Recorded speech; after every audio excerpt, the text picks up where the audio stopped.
Je suis persuadée que l'histoire de l'émancipation des femmes s'est passée par la parole. C'est la parole qui a ouvert la porte aux femmes, et évidemment, elles l'ont fait différemment aux différentes époques.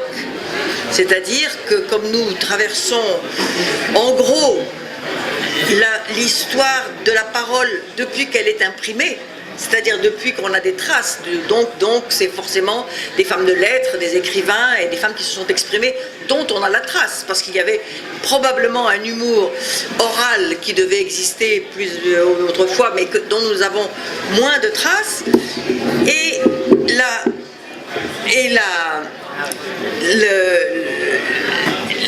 ce qui se dégage de cette progression, c'est que au XVIIe siècle, la marquise de Sévigné, Ninon de l'Enclos, elles font bien attention à ne pas compromettre leur position à la cour et à ne pas être en danger. Donc elles sont malines, elles sont menteuses, elles parlent à demi-mot, ce sont des paraboles, il faut deviner. 18e explosion de la pensée avec les lettres, les lumières, et ces femmes lettrées tenaient des salons, étaient plus philosophes que les philosophes, et elles avaient vraiment, alors là ce sont des intellectuels. 19e siècle, tiens, tout d'un coup une chute vertigineuse à cause d'un puritanisme qui a envahi l'Europe à cause de la reine Victoria. En gros, je simplifie un peu. Bon. Et rappelez-vous aussi, c'est intéressant de voir physiquement comment les femmes étaient différentes. C'est-à-dire qu'au 19e, alors le corset, les mecs avaient le bide et la moustache, et les femmes devaient supporter tout ça. Et ils avaient tous une double vie, ils avaient tous des courtisanes. Enfin, et les femmes acceptaient cette condition. Et puis alors, les deux guerres mondiales ont absolument révolutionné la parole de la femme. La première d'abord parce qu'elles se sont réveillées politiquement, après la guerre de 14 où il n'y avait plus d'hommes, ou d'ailleurs pendant la guerre, c'était elles qui tenaient les fermes, les entreprises, les magasins, et la France a été gérée par des femmes, on peut dire, pendant la guerre de 14.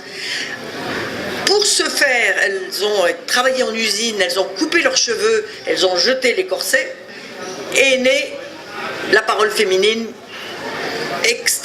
extraordinairement libre, extraordinairement drôle, qui a conduit jusqu'à la Deuxième Guerre mondiale. Même chose, les femmes se sont émancipées. Alors là, pour le coup, elles ont même participé à la vie, à la guerre, à la résistance. Elles ont été des femmes très appliquées.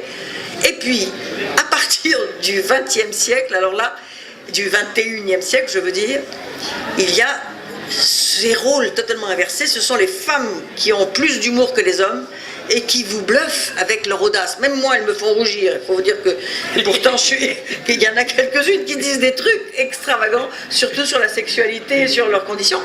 Donc, nous avons essayé dans ce livre de raconter ça, de raconter ce cheminement de la pensée féminine. Et rien de tel que l'humour. Parce que l'humour, on ne fait pas gaffe. On croit que c'est pas dangereux. On croit que ça ne porte pas conséquence, et on croit surtout que, au fond, ça n'est que de l'humour. Pas du tout. C'est au contraire. Regardez les grands auteurs comme Molière et Feydeau ont dit de beaucoup plus de grandes vérités à travers l'humour, et c'est acceptable. Le public les accepte. Et probablement, on est davantage complice quand on vous fait sourire. Enfin ça, moi, c'est mon pain quotidien avec les grosses têtes, c'est qu'on arrive à dire des choses très osées, très pointues, parce que sous le prétexte du rire. Alors, nous avons tout de suite partagé ce désir, Christian et moi, mais Christian l'avait déjà composé, l'avait déjà compris cette chose-là, il me l'a communiqué. C'est comme une maladie contagieuse, vous savez, on l'attrape. Voilà. Alors, maintenant, je vais passer la parole à Christian, parce que ça, c'est le point de vue d'une femme. Et puis, en plus, moi, je suis doublement intéressée, parce que je suis comédienne, et que là-dedans, il y a énormément de femmes des femmes qui se sont exprimées publiquement.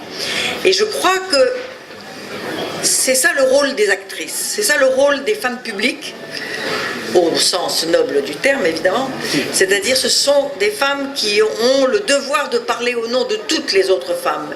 Et quelquefois, il faut du courage, parce que ces messieurs, il y en a beaucoup dans l'assistance, je fais gaffe à ce que je dis, parce que en général, il y a beaucoup plus de femmes, c'est-à-dire que ça ne plaît pas tellement. Les hommes nous ont empêchés quand même de nous exprimer et nous ont combattus beaucoup.